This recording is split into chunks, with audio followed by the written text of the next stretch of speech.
The most obvious question to ask a bass player is, what do you do?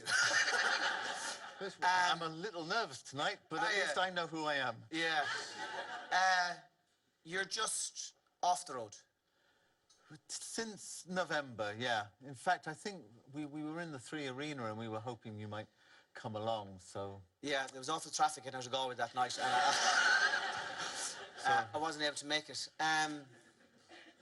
When do you need to tour again? Or do you ever need to tour? You mean with, like, you know, that kind of itch that needs to be scratched? Yeah. I don't know. It'll be when we make a record. You know, when you're excited about the songs, or you know, we get fed up of being around each other for a year or so whenever we're making a record, and we feel like we've got some songs to go back out on the road with. And you know, when you feel you're wanted, sometimes you don't want to go out there. You know, when people feel you've only just gone away. Is there a lot of pressure in being in U2 in terms of trying to be popular? Not anymore. You know, it's you know, now I mean, for me, it's like amazing that we've had. I mean, don't tell anyone. 40 years. Yeah. Of being in this band that kind of we grew up in Dublin. We had these dreams about, you know, making records, touring the world, and that was just for one album. And now it's 14 or 15 albums, and we're still doing it. So, utter gratitude, you know, that I feel like I've got friends all over the world. There is nothing quite like being able to bump into someone, absolute strangers that you don't know, and they tell you the most intimate things about themselves in a way where they just want to share something with you. They feel they know you, and you go, thank you. You know, this is the only job, I think, where that happens. It happens to you. I mean, I'm sure you meet people and they go, I just have to tell you this thing. And you hear these amazing things of sometimes it's what your songs or your work has done for people, or it's just stuff they tell you. And that's hard to give up, you know. I wouldn't want to give that up. I'd be a massive fan of the band, but also a lot of things I'm very curious about. And I suppose everybody in Ireland probably has an opinion on U2 and stuff like that. Can you tell me how the money has changed you? Is it a tension in your life or anything like that? You know, I think it's always a question when when you experience success on that level, financial success and a career success, an adjustment has to take place. And I'm not sure if we've always kind of dealt with it as well as we can. It's allowed us to live amazing lives. It's allowed us to experience amazing things. And we've been very lucky because we've been able to do great things with it. I mean, one of the things that we're most proud of as a band is the kind of music generation initiative that the Irish government and ourselves have been able to achieve here in Ireland. And there are those things where you can just occasionally, you know, make a difference. Could you tell me about that? We met this amazing woman called Rosaline Malloy, and who told us that, you know, there was very little funding or money for music classes for people in school, for children in school. We had to start small because it was based on how much money you could put into it. And gradually we got 2 or 3 counties, and it's been rolled out for kids across the country. So it's stuff like that where you see children from all around the country that didn't have access to music tuition, expressing themselves through music, having access to music. And in some ways, more than anything else, that's the proudest achievement for the band and myself. Really? Absolutely, you know. How, in terms of creating new work, to what lengths do you have to go to as artists to find the place where the original new music comes from? Yeah. Like, for example, like, Yeah. I think Unforgettable Fire is such an important album to me. It seemed to me that at that stage, you two, I think you were taking chances. There was something very strange going on with that album that seemed to work. It was kind of incoherently coherent or something. Yeah. And it spoke of spirit. I'm so curious about how you access that creativity. What do you have to do? You know, you have... And are you prepared to pay the price each time to do it? I think so. I think it's not worth it if you don't do that. In some ways, for me, each record it's like a progress report of how far you've come in your life, how are you doing. And music is a mystical thing. You can't dial it in. You have to be able to connect with people. And sometimes a song like One, you know, if you were a musicologist and examined why that worked, you'd say, but yeah, it doesn't quite have the right structure, but it had something. It had that thing that you mentioned. The songs on Unforgettable Fire, one of my favorite records, they have something. There's an inarticulateness to it that just allows the spirit to soar. And we are part intellect, part spirit, part physical. And music seems to water the spiritual part of us.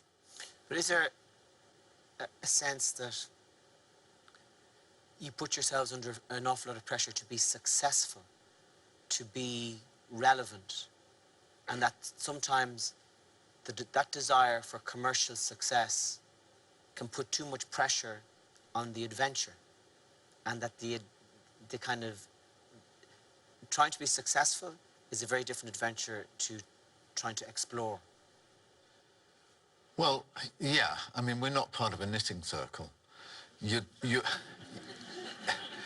trying to work in an area where being successful is one aspect of it. You know, you want people to be interested, you want to be relevant, you want to have some kind of a cultural connection. Now, U2 has, you know, we've been through various different cycles. I don't know what the next cycle is going to be, and maybe being successful or commercial in that sense is going to be less important to us. But it's, you have to, you know, art and commerce, there's always a little bit of a rub. And I think we've come through it pretty well, actually.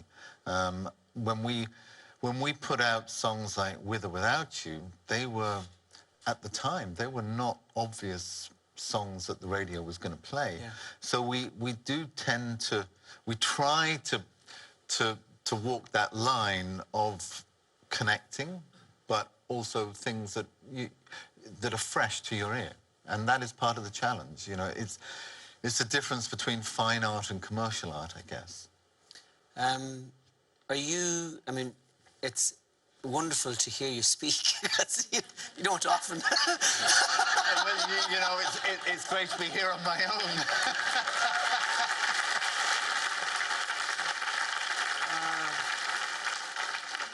I'm getting a very strong sense of Leonard Cohen off you. That'll be the hair. But I think I'm taller. But just that sense of calm and gentleness and manners. You know, I wasn't always like that. You know, I was a brat. You know, I couldn't wait to get out of school quick enough. I I think you and I have similar experiences there. We were in boarding schools. I hated it. And, you know, the world was too small for me. I wanted to get going. And I was incredibly lucky because I left this kind of somewhat removed boarding school, and I met these three amazing guys in Mount Temple Comprehensive. You know, my first term there, I thought, I'm going to be beaten up. I'm the guy arriving in the middle of the year. You know, I come from Malahide. I've got a posh accent. They're going to hate me.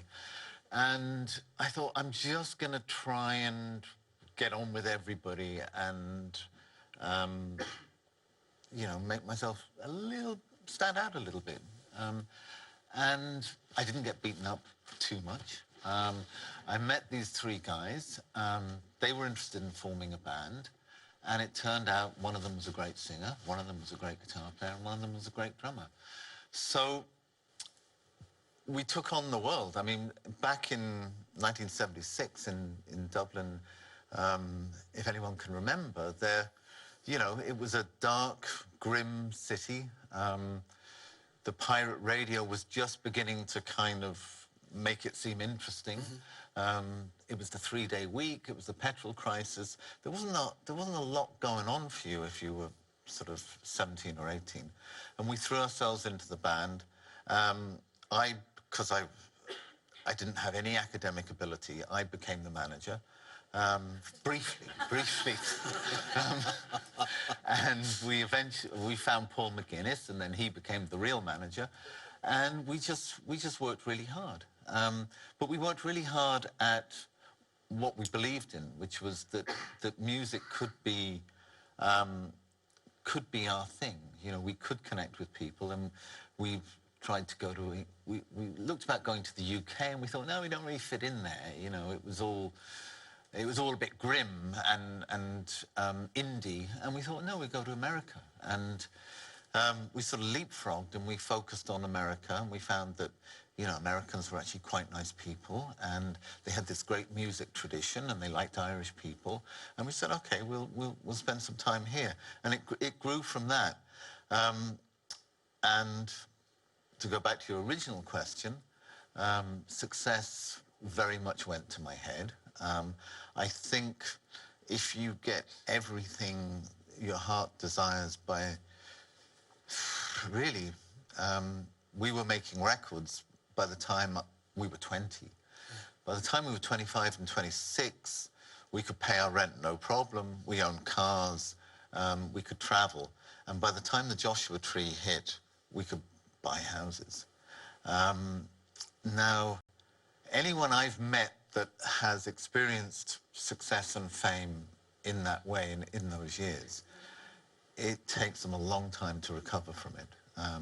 And, you know, that sounds like a complaint, but that's just what happens. You know, you lose your sense of yourself. You lose a sense of reality. And I was kind of very unhappy. So I drank and drugged and got myself in tabloid newspapers and embarrassed kind of everyone I knew and myself. But, you know, you come through it, you learn from it, and maybe that's what young men do anyway, you know. But I think I also realize that, you know, to want to do this, you know, you've got to be a little bit different in the head.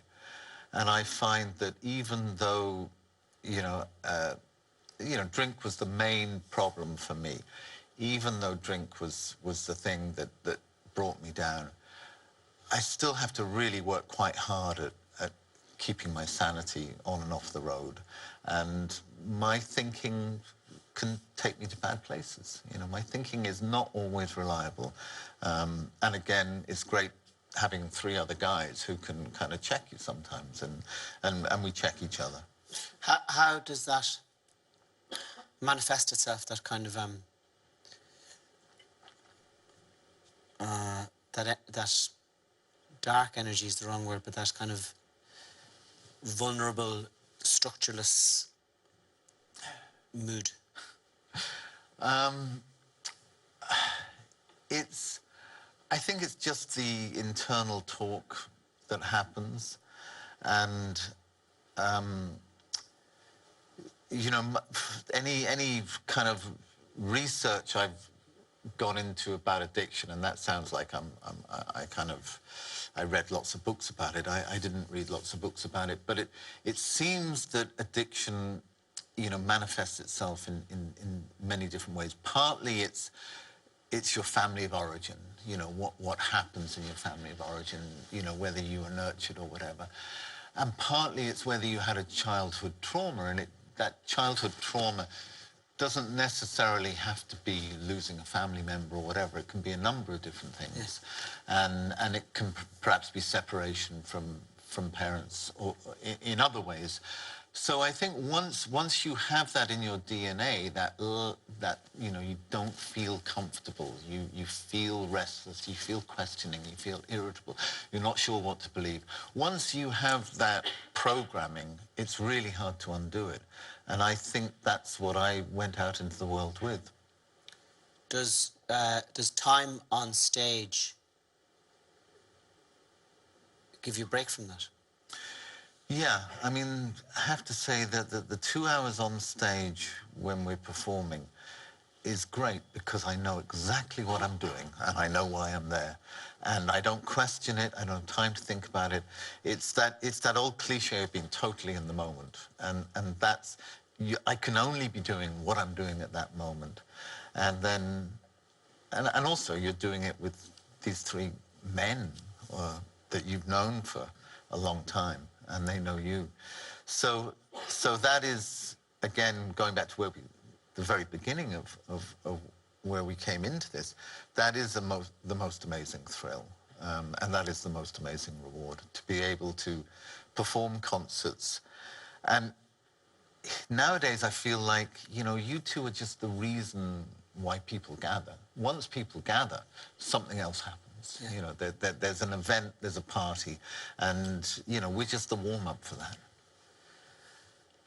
I get a sense of, like I said, a sense of kindness off you. Well, thank you, I'll take that. I think a kind of easygoing gentleness, you know. And it's funny then, I suppose it just makes, because you come across as being so sincere, it makes the times when you've gone off the rails seem all the more authentic. I met a guy once who played bass instead of you at a gig in Australia. Oh, yeah. Yeah. He's living in Connemara now. yeah. That's Stuart. We still have a relationship. I don't hold it against him. Or he doesn't hold it against me. Could you tell us about that? Because maybe people aren't very familiar with what happened. If it's not, this is just an anecdotal thing. I'm not looking for you to confess anything. No, I don't mind going there. I think talking about it reminds me of it, and it helps me get rid of it, because it was an utterly humiliating moment for me. You know, I had realized that I had an issue with alcohol, and I had what we professional alcoholics call in the business, I had cold turkeyed and white knuckled not drinking, and I'd been doing really, really well. And we were in Australia, and we were going to be filming the show. It was the Zoo TV show. And I thought, God, I've done so well. You know, this was the night before we were doing it. I thought, I might have a glass of wine. We're in Australia, you know, they do great wine here. So I had a glass of wine. I said, I'll have another glass of wine.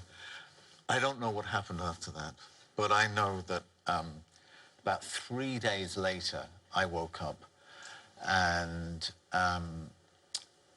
I had not turned up for a gig in a stadium that was being filmed, a lot of money resting on it, a lot of jeopardy.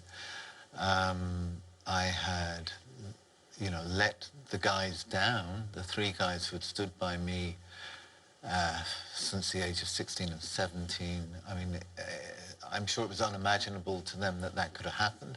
I'd let down the audience, I'd let down the road crew. It it was not a great place to be.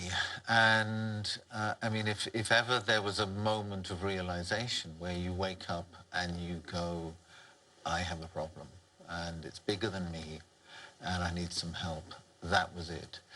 And, you know, it arm wrestled me to the ground. Even in spite of that, there was a little bit of me that thought, no, I'm going to be all right, you know. And I had, you know, I could have lost everything. I'd thrown everything away at that point. And the good news is that actually people did forgive me. I did learn from the mistakes. I did take my issues responsibly, or I took responsibility for my issues. And I'd love to say that it was plain sailing from that point on. It really wasn't. It was a struggle, but I'm really glad I had the struggle. I'm really glad I came through it. I'm really glad I'm here. I'm able to talk to you about it, because the alternative would have been a lot worse. Yeah.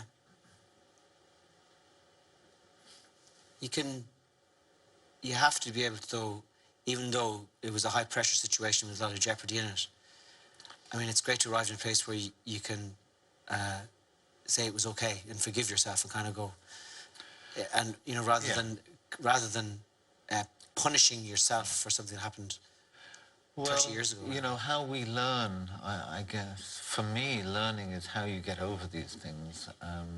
You know, perfection is a great thing to seek, but I don't think it exists. And it's how we deal with the imperfections, how we get over them, how we deal with the failures in relationships. That's the real struggle.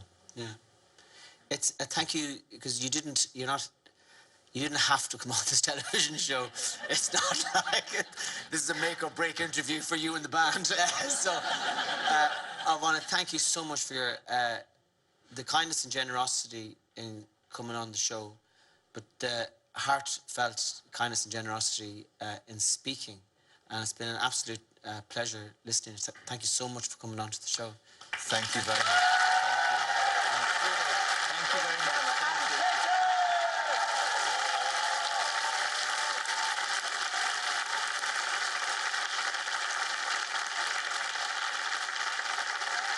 Thank you very much, and we'll see you after the break.